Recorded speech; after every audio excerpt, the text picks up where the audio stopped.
كما ينبغي لجلال وجهك وعظيم سلطانك اللهم كما ينبغي لجلال وجهك وعظيم سلطانك أما بعد فأعوذ بالله من الشيطان الرجيم بسم الله الرحمن الرحيم وإذ يرفع إبراهيم القواعد من البيت وإسماعيل ربنا تقبل منا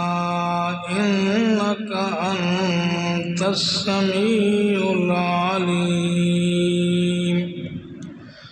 ربنا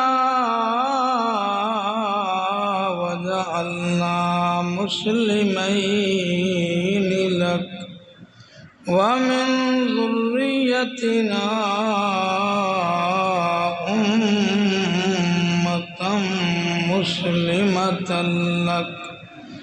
وأرنا مناسكنا وتب علينا إنك أنت التواب الرحيم وقال النبي صلى الله عليه وسلم ما بين بيتي ومنبري روضة من رياض الجنة وقال النبي صلى الله عليه وسلم من زار قبري وجبت له شفاعتي أو كما قال عليه الصلاة والسلام صدق الله مولانا العظيم وبلغنا رسوله النبي الكريم ونحن على ذلك لمن الشاهدين والشاكرين والحمد لله رب العالمين اللهم صل على محمد وعلى آل محمد كما صليت على إبراهيم وعلى آل إبراهيم إنك حميد مجيد اللهم بارك على محمد وعلى آل محمد كما باركت على إبراهيم وعلى آل إبراهيم إنك حميد مجيد کریما ببخشائے برحالما کریما ببخشائے برحالما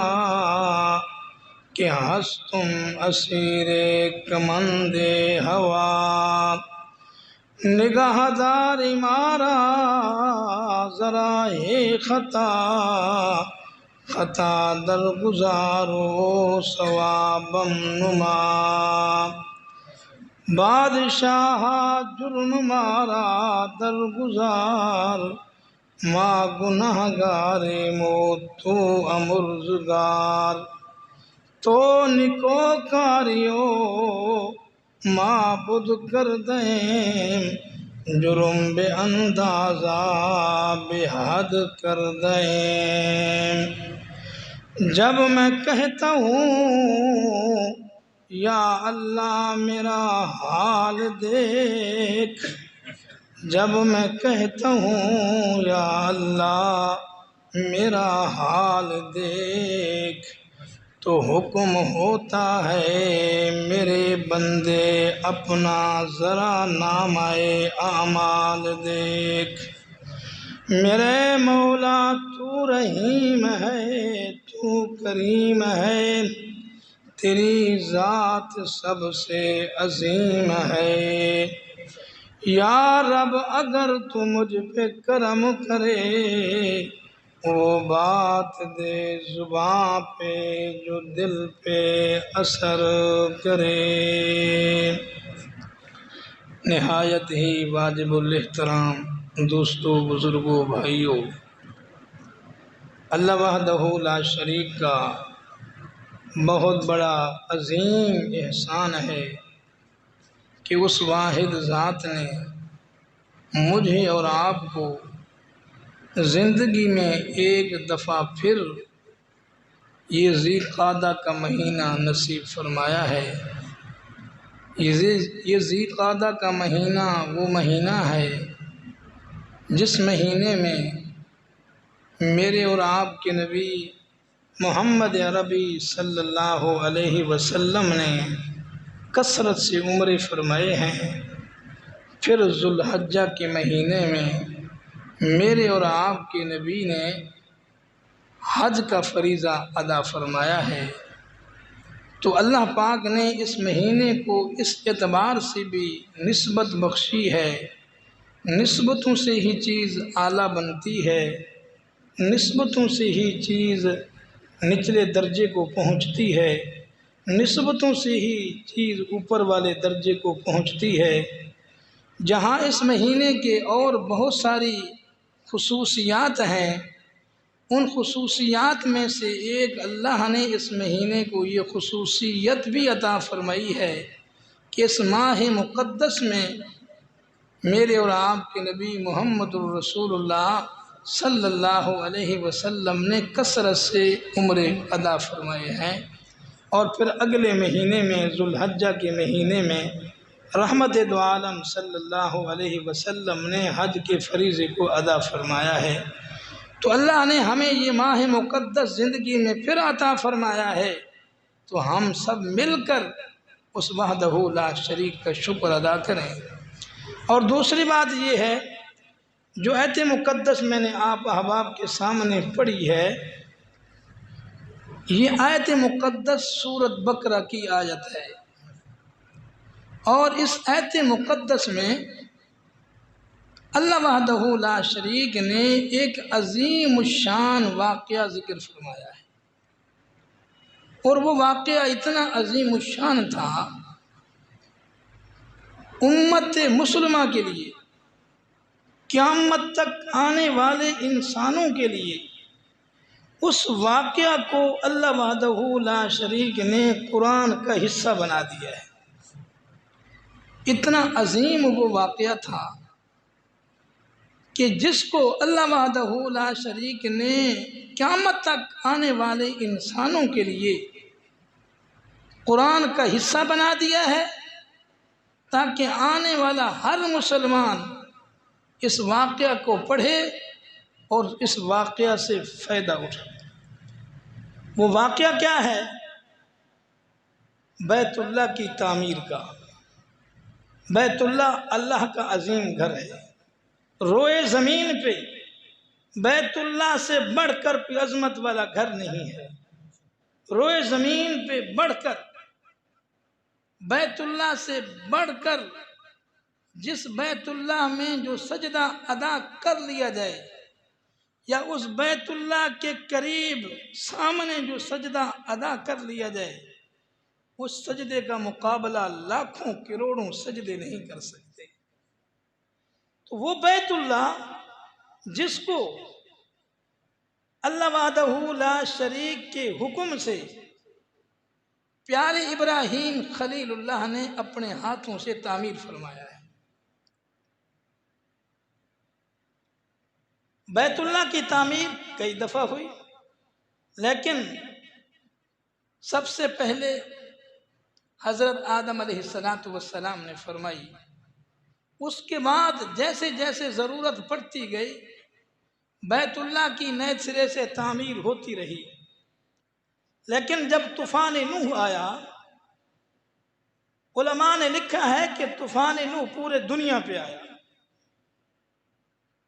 اللہ وحدہ لا شریک نے اس وقت بیت اللہ کو بنیادوں سمیت اٹھا لیا۔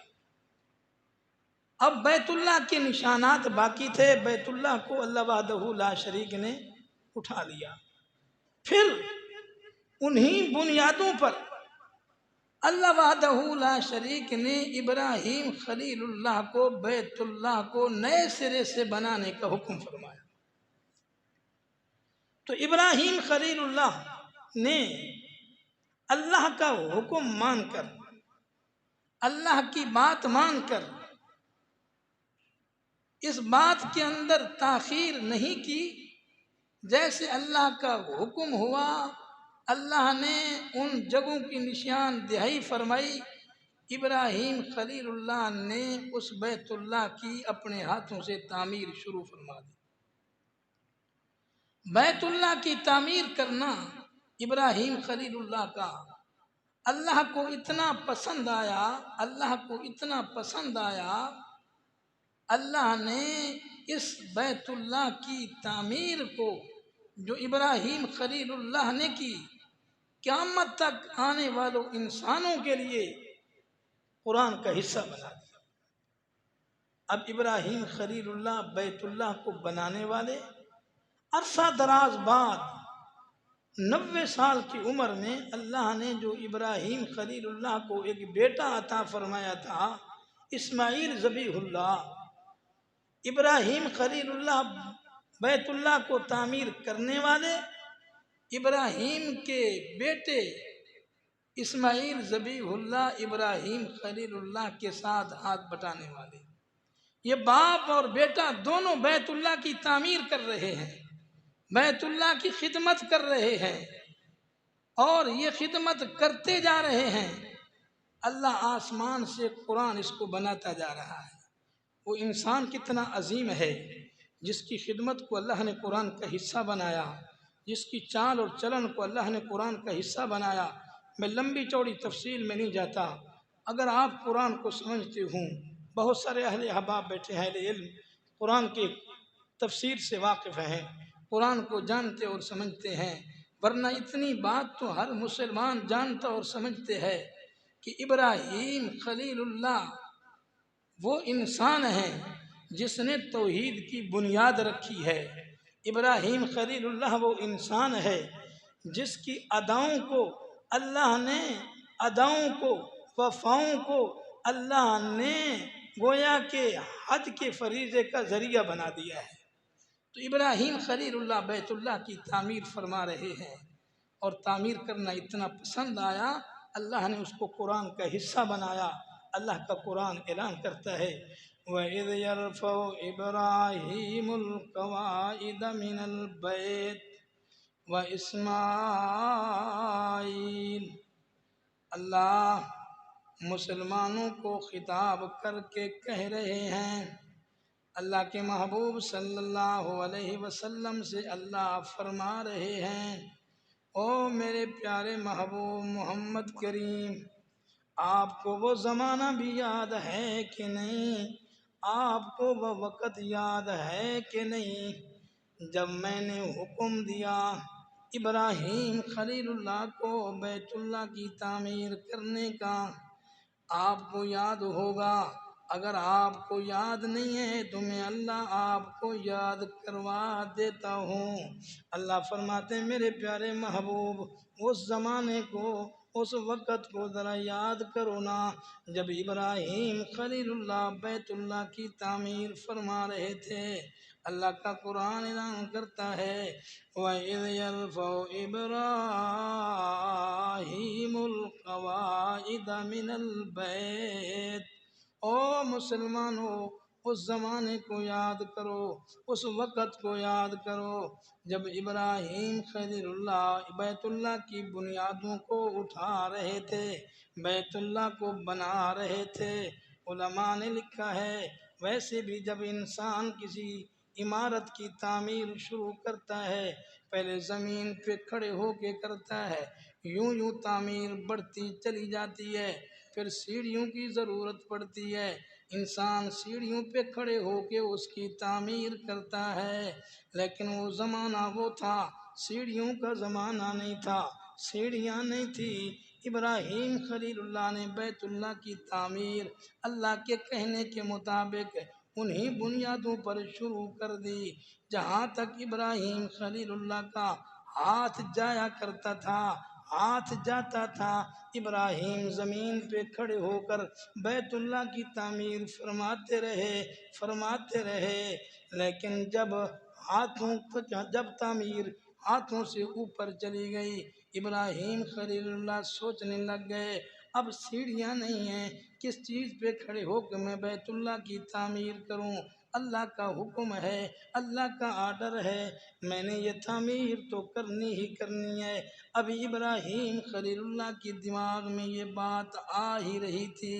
اللہ وحدہ لا شریک نے فرمایا ابراہیم پریشان نہ ہو، اگر تجھے سیڑھی کی ضرورت پڑے گی تجھے سوچنے کی بھی ضرورت نہیں ہے، سوچنا تیرا کام ہے، ہر چیز کو خدمت کے لیے پیش کر دینا میں اللہ رب العالمین کا کام ہے۔ اللہ وحدہ لا شریک نے فرمایا ابراہیم یہ قریب ایک پتھر رکھا ہوا ہے، اس پتھر کو اٹھا کے اپنے قریب رکھنا۔ ابراہیم خلیل اللہ نے اس پتھر کو اپنے قریب رکھا، قریب رکھ کے ابراہیم خلیل اللہ اس پہ کھڑے ہو کے بیت اللہ کی تعمیر کرنے لگ گئے، لیکن پتھر پہ کھڑے ہو کر بھی کچھ دیر کرتے رہے، پھر دل میں خیال آنے لگا یہ تو تھوڑی سی اونچائی ہے لیکن تعمیر ابھی اوپر جانی ہے، پھر میں کس چیز پہ کھڑے ہو کے تعمیر کروں گا؟ ابھی دماغ میں یہ بات آ رہی تھی، اللہ وحدہ لا شریک نے پتھر کو یہ آرڈر دیا، او پتھر،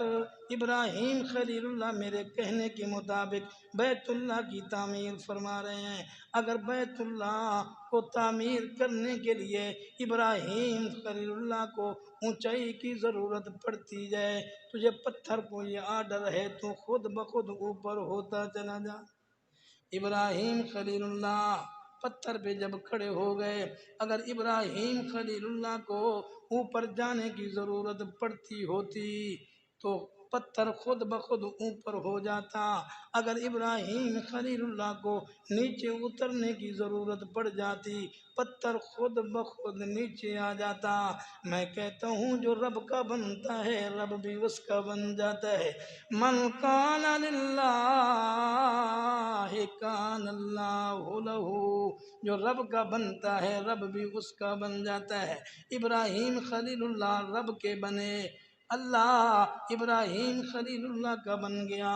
اور ابراہیم خلیل اللہ رب کے بنے، پتھر بھی رب کے بن گئے، پتھر بھی ابراہیم خلیل اللہ کی فرما برداری میں آ گیا۔ ابراہیم خلیل اللہ کو اوپر جانے کی ضرورت پڑتی ہے، پتھر اوپر لے جاتا ہے، ابراہیم خلیل اللہ کو نیچے اترنے کی ضرورت پڑتی ہے، پتھر نیچے آ جاتا ہے۔ اس انداز میں ابراہیم خلیل اللہ نے بیت اللہ کی تعمیر فرمائی، یہ تعمیر فرما رہے ہیں، اللہ اس کو قرآن کا حصہ بناتا جا رہا ہے۔ وَإِذْ يَرْفَعُ إِبْرَاهِيمُ الْقَوَاعِدَ مِنَ الْبَيْتِ وَإِسْمَاعِيلَ علماء ہماری عربی زبان میں کہتے ہیں بیت اللہ کو بنانے والے ابراہیم بھی ہیں، ہاتھ بٹانے والے اسماعیل ذبیح اللہ بھی ہیں، لیکن بیت اللہ کی تعمیر کی نسبت اللہ نے کل ابی ابراہیم خلیل اللہ کی طرف کی ہے، تو اللہ نے یہ بات بتا دی ہے جب دو آدمی مل کر کام کریں، ایک بڑا ہو دوسرا چھوٹا ہو تو ہمیشہ کام کی نسبت بڑے کی طرف ہوا کرتی ہے۔ ابراہیم خلیل اللہ بیت اللہ کی تعمیر فرما رہے تھے، اسے اللہ فرماتے ہیں او میرے محمد کریم یہ بات ذرا سمجھ لینا، اس وقت کو یاد کرنا، اس زمانے کو یاد کرنا جب ابراہیم خلیل اللہ بیت اللہ کی بنیادوں کو اٹھا رہے تھے، بیت اللہ کو بنا رہے تھے، اسماعیل اور اسماعیل بھی اپنے باپ ابراہیم خلیل اللہ کا ہاتھ بٹا رہے، بیت اللہ بن گیا، بیت اللہ بن گیا، اللہ کا گھر بن گیا۔ جب اللہ کا گھر بن گیا، بن جانے کے بعد ابراہیم خلیل اللہ نے اللہ سے ایک دعا کی ہے، اللہ تیرے حکم کے مطابق بیت اللہ بنا دینا، میں ابراہیم کا کام تھا، یہ خدمت کر دینا میرا کام تھا، اللہ میں آپ سے التجا کرتا ہوں، میں آپ سے درخواست کرتا ہوں، اللہ میری اس چھوٹی سی خدمت کو اپنی بارگاہ میں منظور و مقبول فرما، ناراض نہ ہونا۔ آج میں 2 عمرے کر لوں، میں پھولا سماتا نہیں ہوں، آج میں پورے قرآن کی تلاوت کر لوں، میں پھولا سماتا نہیں ہوں، آج میں 2 دن اٹھ کے تہجد کی نماز پڑھ لوں، میں پھولا سماتا نہیں ہوں، میں کہتا ہوں میں تو بڑا حاجی، میں تو بڑا تہجد گزار بن گیا، میں تو کہتا ہوں میں تو بڑا حاجی بن گیا، میں تو کہتا ہوں میں تو بڑا قرآن پڑھنے والا بن گیا، میں تو بڑی اونچے مقام پہ پہنچ گیا، لیکن ابراہیم خلیل اللہ نے اتنی بڑی خدمت بھی کی ہے، اللہ کا گھر بھی بنایا ہے، اپنے ہاتھوں سے بنایا ہے، لیکن پھر قبولیت کے لیے بھی تکبر نہیں آیا دل کے اندر، فخر نہیں آیا دل کے اندر، خیال بھی نہیں گزرا، لیکن اللہ سے دعا کر رہے ہیں، اللہ ربنا تقبل منا انک انت السمیع العلیم، اے میرے خالق، اے میرے مالک، میری اس خدمت کو قبول فرما لے،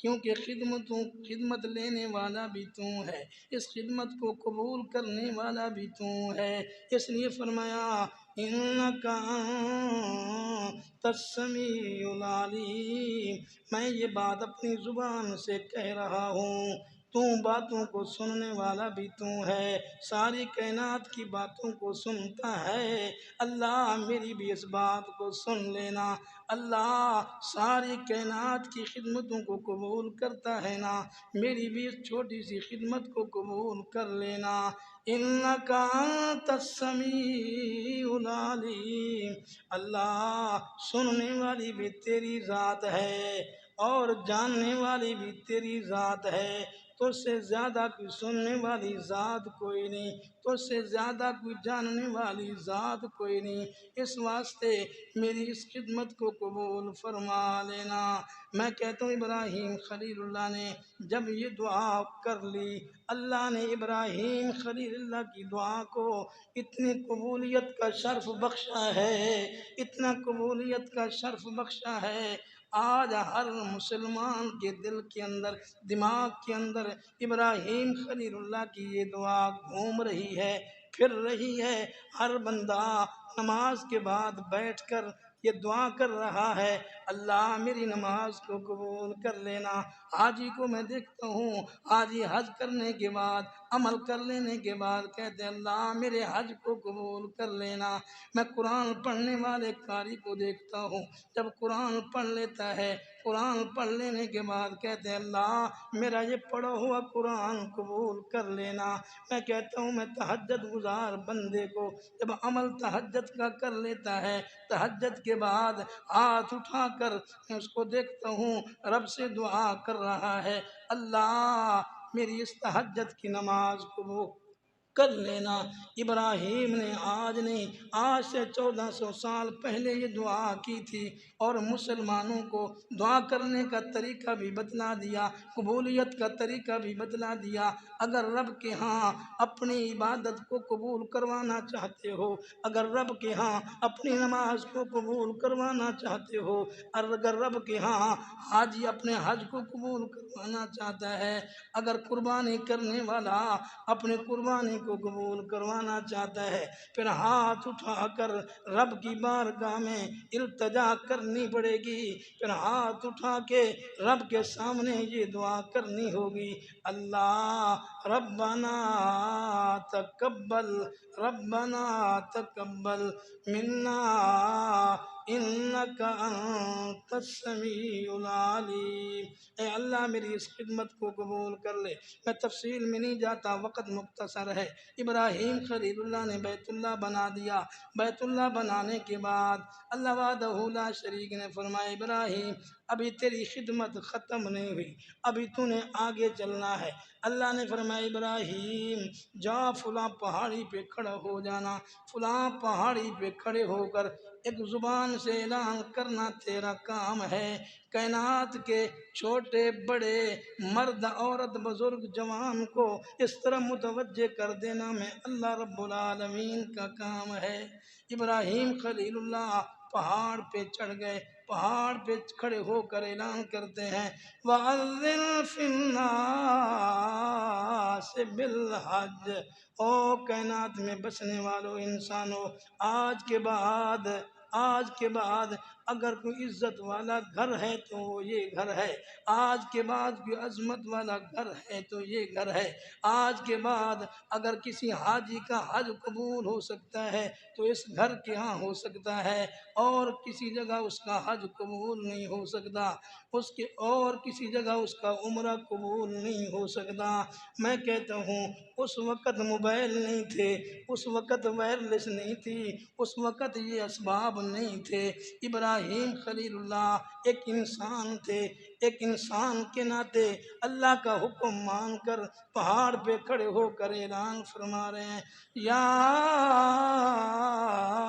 ایھا الناس، او کائنات میں بسنے والے انسانوں، آج کے بعد تم نے اس گھر کا حج کرنا ہے، آج کے بعد تم نے اس گھر کی طرف آنا ہے، لیکن وائرلیس نہ ہونے کے باوجود، موبائل فون نہ ہونے کے باوجود، کوئی سہولت میسر نہ ہونے کے باوجود ابراہیم خلیل اللہ کی آواز کو اللہ وحدہ لا شریک نے کائنات کے ذرے ذرے کے اندر پہنچا کے رکھ دیا ہے۔ علماء نے لکھا ہے اس وقت اگر میری روح، آپ کی روح عالم ارواح کے اندر موجود تھی، جس انسان نے ابراہیم خلیل اللہ کی آواز پہ لبیک کہہ دیا، اللہ وحدہ لا شریک نے اس کی قسمت کے اندر حج اور عمرہ لکھ دیا۔ اس وقت سے ابراہیم خلیل اللہ نے یہ گھر بنا کر ابراہیم خلیل اللہ نے امت مسلمہ کو اس گھر کی طرف متوجہ کر دیا۔ آج میں دیکھتا ہوں کلمہ پڑھنے والا مسلمان، جس نے کلمہ پڑھا لا الہ الا اللہ محمد الرسول اللہ، اس کے دل کے اندر اس گھر کی عزت موجود ہے، اس انسان کے دل کے اندر اس گھر کی عظمت موجود ہے۔ اگر عظمت نہ ہوتی بڑھاپے کی عمر کے اندر اس کی طرف سفر کر کے نہ جاتا، اگر عظمت دل کے اندر نہ ہوتی، مقام نہ ہوتا اس کے دل کے اندر، یہ تڑپ پیدا نہ ہوتی۔ عظمت ہے تو تڑپ ہے، محبت ہے تو تڑپ ہے، اس گھر کی طرف کھینچا جا رہا ہے، اس گھر کی طرف بار بار جا رہا ہے۔ حاجی جب عمرے کا یا حج کا احرام باندھ لیتا ہے، احرام باندھ لینے کے بعد دو چادریں ہیں، سر سے ننگا ہے، پاؤں سے ننگا ہے، لیکن ایک جملہ اپنی زبان سے ادا کر رہا ہے، کہتا کیا ہے لبیک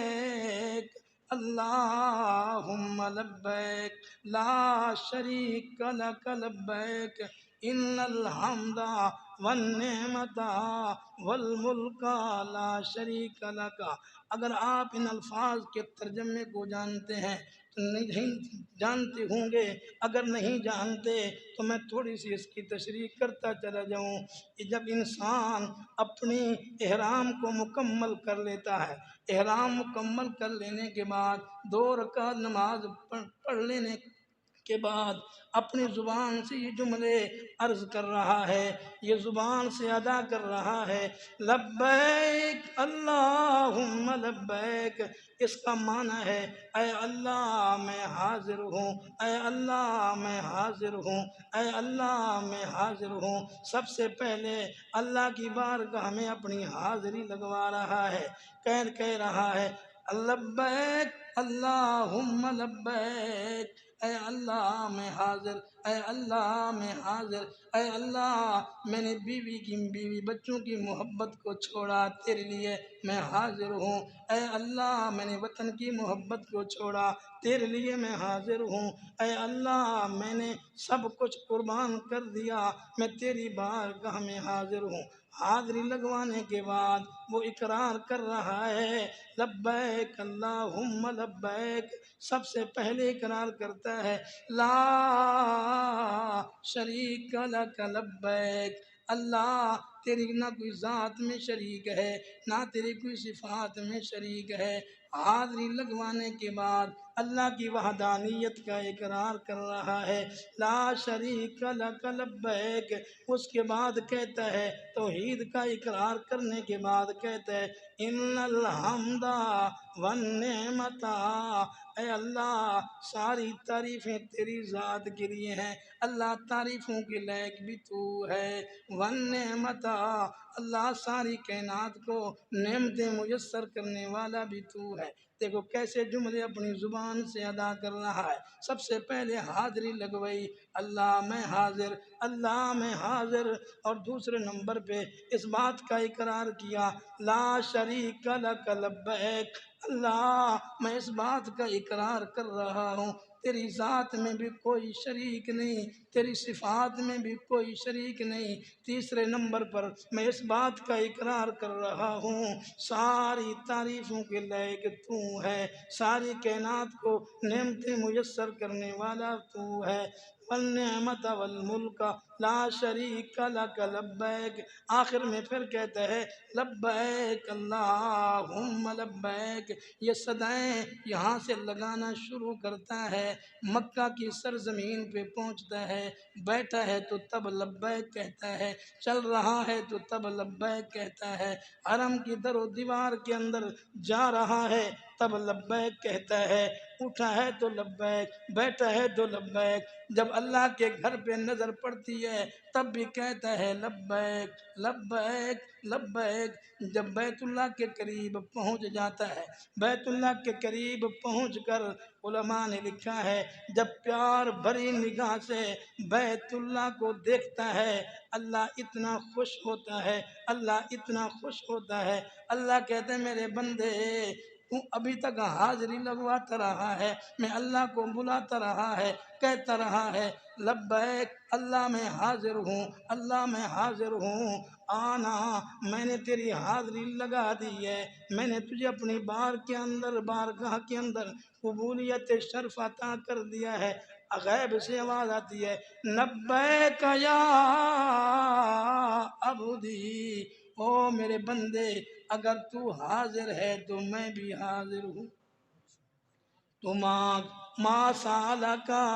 تو مانگ جو مانگتا ہے میں اللہ تجھے دینے کے لیے تیار ہوں۔ اب جاتا ہے عمرہ ادا کرتا ہے، اس کا ثواب علیحدہ ہے، صفا اور مروہ کے درمیان میں دوڑتا ہے، اس کا ثواب علیحدہ ہے۔ میں کہتا ہوں پھر مزدلفہ کے میدان میں جاتا ہے، اس کا ثواب علیحدہ ہے، اور پھر ہاتھ جا کے دوڑنا شروع کرتا ہے، اس کا ثواب علیحدہ ہے۔ ہر جگہ پہ اللہ نے اس کی طرف اپنی رحمت کو متوجہ کر دیا ہے، اللہ کی رحمت بندے کی طرف متوجہ ہو گئی، کیونکہ اللہ خود فرما رہے ہیں لبیک یا